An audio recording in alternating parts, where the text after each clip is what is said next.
I really kind of love this planet. I walk out and I see the degradation that's happening, and I think we can do better.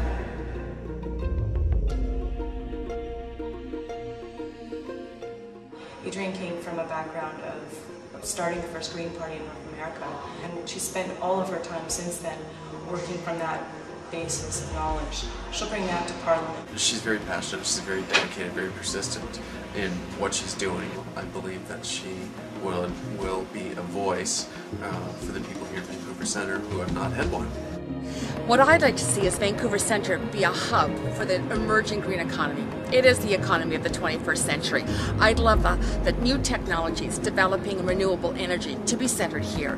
I'd love to see the new technologies for saving energy, for energy conservation to be centered here. I'd love to see green businesses profiting, getting those tax breaks from the government instead of the tax breaks going to the oil and gas sector, and getting Vancouver's economy and sustainable jobs stimulated at this point when we need to take action on climate change.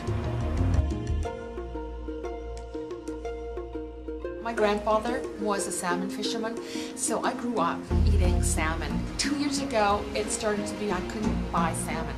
The stocks were down so much, the impact of climate change, putting fish farms in, which are creating hazards for the survival of our wild salmon. I want to get to Ottawa where I can have an impact on policies to restore our wild salmon.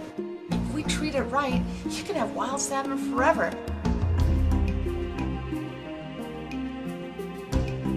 The thing that really strikes me that I don't see in so many politicians is that she listens. When I watch her talk to someone on the street and they have something to say, her response is a response to what they've said.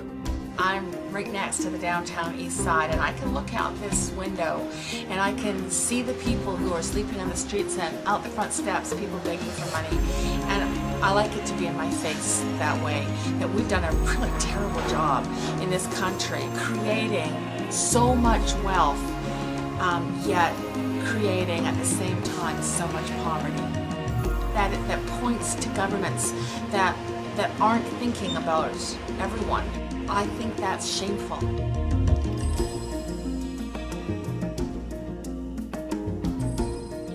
Well, the proof of the pudding is in Europe, where they've taken action on global warming. They've reduced their greenhouse gas emissions. They've greened up their economy. They have hundreds of thousands of jobs in the wind and solar energy sectors alone.